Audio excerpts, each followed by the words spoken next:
Hello students. So in the last video we have discussed about how we can calculate tax of a firm, and the tax rate applicable to a firm is 30%, and you know that if the firm is having income under other heads, how the short-term capital gains, long-term capital gains, etc. will be taxed. So in this video we'll be discussing about the computation of total income of a firm, and also one problem will be relating to the computation of tax. So moving on. So your first question is the total income of a firm XYZ in which X, Y and Z are partners share profits and losses in the ratio 1:2:3 was as per profit and loss account 1,31,800. അപ്പോൾ total income നമുക്ക് തന്നിട്ട് profit and loss account പ്രകാരം ഒരു XYZ പറഞ്ഞ ഫേമിന്റെ where the partners share profit in the ratio 1:2:3 അവരുടെ total income 1,31,800 ആണ് തന്നിട്ടുണ്ട് for the previous year 2019-20. In computing the total income of 1,31,800, the following have been debited to the profit and loss account. ഇത്രയും കാര്യങ്ങൾ debit ചെയ്തിട്ടാണ് ആ ഇൻകത്തിൽ arrive ചെയ്തത്. അതിനെ total income എന്ന് പറയുന്നതിനേക്കാളും എനിക്ക് തോന്നുന്നു അതിനെ നെറ്റ് പ്രോഫിറ്റ് എന്ന് പറയുന്നതായിരിക്കും നല്ലത്. Salaries 1,30,000 and 1,20,000 to X and Y respectively. അപ്പോൾ എക്സിനും എച്ചിനും വൈനും കൊടുത്തിട്ടുള്ള സാലറി നമ്മൾ റെഡ്യൂസ് ചെയ്തിട്ടുണ്ട്, ഡെബിറ്റ് ചെയ്തിട്ടുണ്ട്. Then interest on capital calculated 20%. എത്രയും നമുക്ക് allowable ആയിട്ടുള്ളത് എത്രയാണ്? 12% ആണ്. അപ്പോൾ 20% നമ്മൾ ഡെബിറ്റ് ചെയ്തിട്ടുണ്ട്.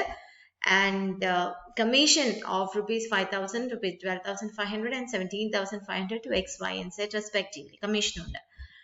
Z had borrowed the capital for his investment in the firm and had paid interest of 7,500.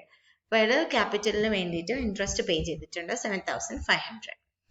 Compute the total income of the firm and taxable income of the three partners in the firm. All are working partners. ഇതൊക്കെയാണ് conditions. Working partnersനെ നമുക്ക് ഈ remuneration ഒക്കെ claim ചെയ്യാൻ പറ്റുള്ളൂ. And the firm fulfills the conditions of section 184. Hope you remember all this. അപ്പോൾ ഇതിനെ നമ്മൾ problem ചെയ്യാൻ തുടങ്ങുവാണെങ്കിൽ ബുക്ക് പ്രോഫിറ്റ് കാണാൻ net profit as per profit and loss account. അത് ടോട്ടൽ ഇൻകം എന്നുള്ളത് അത് ആ ക്വസ്റ്റ്യൻ്റെ അകത്ത് തന്നിട്ടുള്ള ഒരു മിസ്റ്റേക്ക് ആയിട്ട് കണ്ടാൽ മതി. As per profit and loss account എന്ന് പറഞ്ഞിട്ടുണ്ട്. അപ്പൊ income as per profit and loss account എന്ന് പറയുമ്പോൾ it's nothing but net profit. അപ്പൊ net profit as per profit and loss account 1,31,800. ഇത് മേരോത്ര ആൻഡ് ഗോയലുള്ള ടെക്സ്റ്റ് ബുക്കിൽ നിന്നുള്ള ഒരു ക്വസ്റ്റ്യൻ ആണ്. And then items not allowed. അപ്പൊ നമ്മൾ കുറെ സാധനം ഡെബിറ്റ് ചെയ്തു എന്നൊക്കെ പറഞ്ഞില്ലേ. അപ്പൊ ഡെബിറ്റ് ചെയ്ത സാധനങ്ങളൊക്കെ പറ്റാത്തതാണെങ്കിൽ നമ്മൾ ആഡ് ബാക്ക് ചെയ്യണം. അപ്പൊ സാലറീസ് എന്ന് പറയുന്നത് നമ്മൾ ആഡ് ബാക്ക് ചെയ്തു ബുക്ക് പ്രോഫിറ്റ് കാണാൻ വേണ്ടിയിട്ട് കേട്ടോ. ആഡ് ബാക്ക് ചെയ്തു. ദെൻ ബോണസ് ടു സെറ്റ് 15,000 നമ്മൾ ആഡ് ബാക്ക് ചെയ്തു. Commission to X, Y and Z മൂന്നും കൂടെ കൂട്ടിയിട്ട് ഒരു 35,000 നമ്മൾ ചെയ്തു. Then interest and capital in excess of 12%. അപ്പൊ 20% അവർ പേ ചെയ്തു. 12 അലൗബിൾ ആയിട്ടുള്ളൂ. അപ്പൊ 8%. അപ്പൊ എങ്ങനെ കാണാം? ഓരോ ഇൻട്രസ്റ്റ് ഓൺ ക്യാപിറ്റലിന്റെ 8/20 ചെയ്താൽ മതി. 8 ആണ് നമുക്ക് കണ്ടെത്തേണ്ടത്. അപ്പൊ 8/20 ചെയ്താൽ നമുക്ക് നേരിട്ട് ഫിഗേഴ്സിലേക്ക് കിട്ടും. എക്സിന് 1,400, Y 5,600 and Z 4,200. ഇത്രയും ഡിസലൗഡ് ആണ്. അപ്പൊ അത് നമ്മൾ ആഡ് ചെയ്യും 11,200. അപ്പൊ ടോട്ടൽ നമുക്ക് ബുക്ക് പ്രോഫിറ്റ് എത്ര വന്നു? 4,43,000 ബുക്ക് പ്രോഫിറ്റ് കിട്ടി. ഇത് നമ്മൾ നേരത്തെ ചെയ്തതാണ് ഈ problem in the sense book profit കാണാനുള്ളത്. ബുക്ക് പ്രോഫിറ്റ് കാണാനുള്ളത് ഇപ്പൊ ഏകദേശം നമുക്ക് റെഡിയാണ്. നെറ്റ് പ്രോഫിറ്റിൽ നിന്നും എന്തൊക്കെയാണോ നമുക്ക് ഓൾറെഡി നമ്മൾ ഡെബിറ്റ് ചെയ്ത് പോയി. അപ്പോൾ ഡെബിറ്റ് പക്ഷെ ഡിസലൗഡ് ആയിട്ടുള്ള ഐറ്റംസ് ഒക്കെ ഉള്ളത് ഒക്കെ നമ്മൾ ആഡ് ബാക്ക് ചെയ്യുക. അതേപോലെ വല്ലതൊക്കെ ക്രെഡിറ്റ് ചെയ്തിട്ടുണ്ടെങ്കിൽ നമുക്കത് ലെസ് ചെയ്യും ചെയ്യാം. Say for example income from other sources, income from interest on securities എന്നൊക്കെ പറയുന്ന സാധനങ്ങൾക്ക് നമുക്ക് വേണമെങ്കിൽ ലെസ് ചെയ്യണം. നമ്മൾ അവിടെ ക്രെഡിറ്റ് ചെയ്തിട്ടുണ്ടെങ്കിൽ നമ്മൾ അതിനകത്ത് ലെസ് ചെയ്യണം. ഓക്കെ, അപ്പൊ ബുക്ക് പ്രോഫിറ്റ് അറൈവ് ചെയ്തു. ഇനി നമ്മുടെ അടുത്ത പണി എന്താണ്? ഈ ഫോമിന്റെ ടോട്ടൽ ഇൻകം കാണാനാണ്. വേറെ ഹെഡ്സിനെ പറ്റിയൊന്നും തന്നിട്ടില്ല. അപ്പൊ ഇൻകം ഫ്രം ബിസിനസ് ആണ് നമ്മൾ കാണുക. അപ്പൊ അത് ബുക്ക് പ്രോഫിറ്റ് വെച്ച് തുടങ്ങുന്നതാണ് എപ്പോഴും നല്ലത്. നമ്മൾ ടെക്സ്റ്റില് നോക്കുന്ന സമയത്ത് എന്താ പറയാ നെറ്റ് പ്രോഫിറ്റ് തന്നെ വെച്ച് ചെയ്തിട്ട് വെറുതെ കൺഫ്യൂസ് ചെയ്യിപ്പിക്കണ്ട. So better if you are calculating the book profit then start with the book profit. Book profit നമുക്ക് 4,43,000 ആണ്. അതിനകത്ത് നമുക്ക് റെമ്യൂണറേഷൻ, വർക്കിംഗ് പാർട്ട്നേഴ്സിനുള്ള റെമ്യൂണറേഷൻ നമുക്ക് എന്ത് ചെയ്യാം? അലൗബിൾ ആണ്. എങ്ങനെയാണ് അലൗബിൾ? അപ്പൊ നമ്മൾ നോക്കേണ്ടത് actual remuneration paid. Actual remuneration paid എത്രയാണ്? അത് ഈ റെമ്യൂണറേഷൻ എന്ന് പറയുന്നതിനകത്ത് സാലറി, ബോണസ്, കമ്മീഷൻ എല്ലാം വരും. അപ്പൊ ആക്ച്വൽ നമ്മൾ പേ ചെയ്തിട്ടുള്ളത് 3 lakh ആണ്. ഇത് ഈ ബോണസും കമ്മീഷനും സാലറി മൂന്നും കൂടെ കൂട്ടിയതാണ് ഈ 3 lakh. Check whether you will be getting 3 lakh or not. പിന്നെ ഉള്ളത് എന്താണ്, ഫസ്റ്റ് 3 lakh വരെയുള്ള പ്രോഫിറ്റിന്റെ മുകളിൽ 90% ഓർ 1,50,000 whichever is more ആണ്. അപ്പോഴും 90% ആയിരിക്കും കൂടുതൽ ഉണ്ടാവുക, കൂടുതൽ ലാഭം ഉള്ളതുകൊണ്ട്. ആൻഡ് റിമൈനിങ് ബാലൻസ് 3 lakhന്റെ മേലെ പ്രോഫിറ്റിന്റെ മുകളിൽ 60%, അതാണ് ഒരു എമൗണ്ട്. അപ്പൊ അത് നോക്കുമ്പോൾ 2,70,000 85,800 നമുക്ക് കിട്ടും. ടോട്ടൽ 3,55,800 ഉണ്ട്. ഇതിനകത്ത് നമുക്ക് 3 lakh or 3,55,800 whichever is less ആണ് നമുക്ക് ക്ലെയിം ചെയ്യാൻ പറ്റുക. അപ്പൊ ഇതാണ് നമ്മൾ ആക്ച്വൽ കൊടുത്തതാണ് കുറവ് എന്നുള്ളത് കൊണ്ട് 3 lakh ലെസ് ചെയ്തു. And you are arriving at the total income 1,43,000. Okay, അപ്പൊ 1,43,000 ആണ് ഈ ഫേമിന്റെ ടാക്സബിൾ ഇൻകം എന്ന് പറയുന്നത്. 1,43,000 ആണ്. ഇനി നമ്മളോട് പറഞ്ഞിരിക്കുന്ന ക്വസ്റ്റ്യനിൽ ചോദിച്ചിരിക്കുന്നത് ഓരോ പാർട്ട്ണറുടെയും ബിസിനസ് എന്ന് പറയുന്ന ഹെഡിലുള്ള ടാക്സബിൾ ഇൻകം കാണാൻ വേണ്ടിയിട്ടാണ്. നമുക്ക് വേറെ എന്തെങ്കിലും സാലറി ഉണ്ടോ, ഹൗസ് പ്രോപ്പർട്ടി ഉണ്ടോ എന്നൊന്നും അറിയില്ല. അപ്പൊ ഈ ഒരു ഹെഡില് നമുക്ക് എത്രയാണ് സാലറി ടാക്സബിൾ ഇൻകം എന്ന് കാണാണ് ചെയ്യുന്നത്. അപ്പൊ ഈ പാർട്ട്നേഴ്സിന് ഇൻട്രസ്റ്റ് ഓൺ ക്യാപിറ്റൽ റിസീവ് ചെയ്തിട്ടുണ്ട്. ആ ഇൻട്രസ്റ്റ് ഓൺ ക്യാപിറ്റലില് നമുക്കറിയാം 8% ഡിസലൗഡ് ആയതുകൊണ്ട് അത് ഓൾറെഡി ഫേമിന്റെ അകത്ത് ടാക്സബിൾ ആണ്.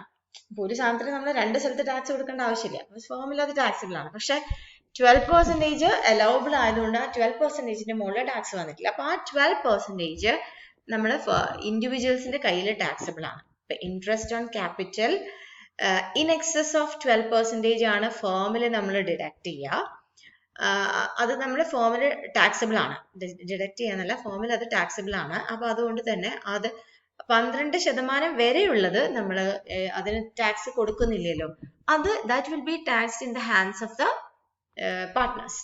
അപ്പൊ interest on capital, then remuneration ഉണ്ടല്ലോ 1,35,000 13 അതിന് നമുക്ക് മൊത്തം കിട്ടിയതാണ്. എന്ത് കിട്ടിയതാണ്? അലൗ ചെയ്തതാണ്. സെക്ഷൻ 184 ഒക്കെ വന്നതുകൊണ്ട് നമുക്ക് അലൗഡ് ആണ്. അപ്പൊ അത് ഇയാളുടെ കയ്യിൽ അത് ടാക്സബിൾ ആണ്. അപ്പൊ നമുക്ക് 1,37,100 എക്സിന് ടാക്സബിൾ ഇൻകം ആണ്. 1,40,900 വൈക്കും 38,800. ഇതിൽ ശ്രദ്ധിക്കേണ്ട കാര്യം ഇത്രയും നമ്മൾ എടുക്കുന്നുള്ളൂ. പക്ഷെ ഫോമിന് ഒരു 1,43,000 പ്രോഫിറ്റ് ഉണ്ട്. ഫോമിന്റെ ടാക്സ് റേറ്റ് 30%. കഴിഞ്ഞ് ബാക്കിയുള്ള കാശ് ഈ പാർട്ട്നേഴ്സിന് കിട്ടുമല്ലോ, അത് നമ്മൾ എടുക്കുന്നില്ല. അതൊരു ഇൻകം ആയിട്ട് നമ്മൾ കാണിക്കുന്നില്ല. എന്തുകൊണ്ടാണ് കാണിക്കാത്തത്? Share of partners in the total income of the firm ₹1,43,000 after deducting tax payable is exempt under section 10(2)(a). 10(2)(a പ്രകാരം അത് എക്സെംപ്റ്റ് ആണ്. Then Z has paid, Zന്റെ ടോട്ടൽ ഇൻകം ഇതല്ല. Z has paid in the interest on borrowed capital 7,500 പേ ചെയ്തിട്ടുണ്ട്. Hence his taxable income would be 38,800 minus 7,500, 31,300. അപ്പൊ ഈ രണ്ട് കാര്യങ്ങളും കൂടെ അതിനകത്ത് ശ്രദ്ധിക്കേണ്ടതായിട്ടുണ്ട്. Hope it is clear. ഇനി നമുക്ക് വേറൊരു പ്രോബ്ലം അതിനെ കുറിച്ചും കൂടെ ഡിസ്കസ് ചെയ്യാൻ സമയം ഉണ്ടാവും തോന്നുന്നു. See, the net profit of P&Q partnership firm for the previous year 1920 is ₹1,04,000. net profit തന്നിട്ടുണ്ട് after providing interest and salary to partners. Okay, അപ്പോൾ ഇത് ഡെബിറ്റ് ചെയ്തതിന് ശേഷമുള്ളതാണ്. The firm has 2 working partners sharing profits and losses equally as per partnership deed.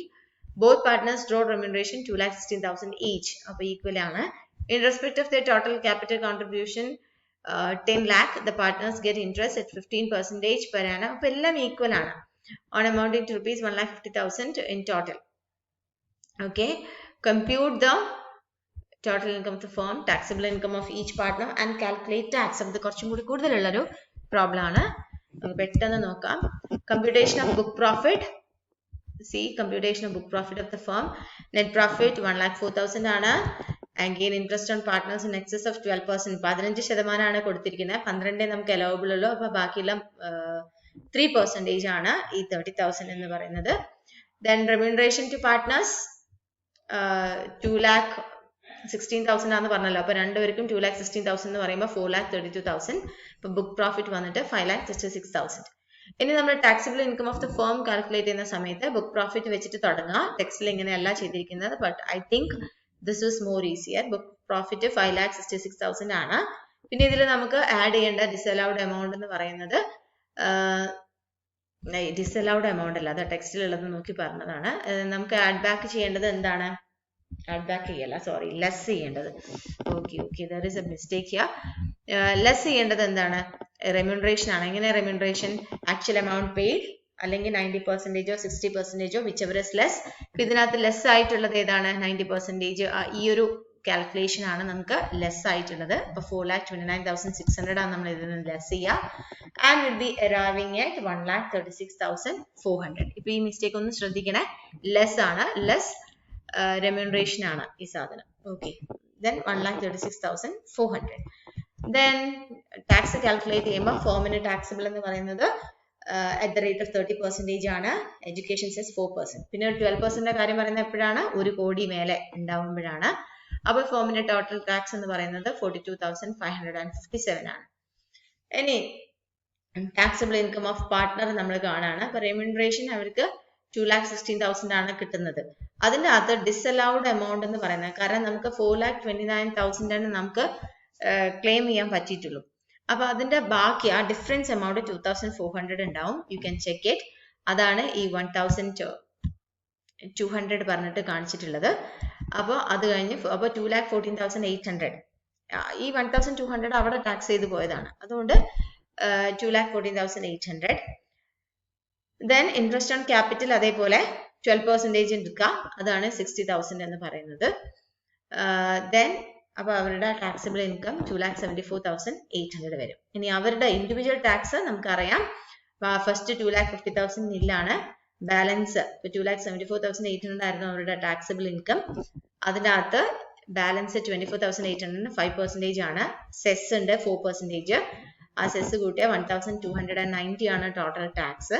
പക്ഷേ അതിനകത്ത് നമുക്ക് 5 ലക്ഷത്തിൽ കുറവ് rebate under section 87A എന്തായിരുന്നു ഓർക്കുന്നുണ്ടോ? 5 ലക്ഷത്തിൽ കുറവാണ് ടാക്സിബിൾ ഇൻകം എങ്കിൽ അത് ആഫ്റ്റർ ഡിഡക്ഷൻ നമുക്ക് 5 ലക്ഷത്തിൽ കുറവാണെങ്കിൽ നമുക്ക് റിബേറ്റ് ക്ലെയിം ചെയ്യാം.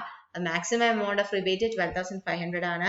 അപ്പോൾ ഇതിനകത്ത് ഇയാൾക്ക് 1,290 ആണ് ടാക്സ് വരുന്നത്. അത് മൊത്തം റിബേറ്റിൽ പോകും. So his tax payable is nil. ഇത് തന്നെയാണ് പിക്കും ക്യൂക്കും ഉണ്ടാവുക. Hope it is clear. എന്തെങ്കിലും സംശയം ഉണ്ടെങ്കിൽ നമുക്ക് അടുത്ത ക്ലാസ്സിൽ ഒരു മീറ്റ് ഒക്കെ വെച്ചിട്ട് നമുക്ക് പ്രോബ്ലം ഡിസ്കസ് ചെയ്യാൻ തോന്നുന്നു. എനിക്ക് പ്രോബ്ലം ഇങ്ങനെ എടുത്തിട്ട് I am not at all satisfied. Okay, so thank U.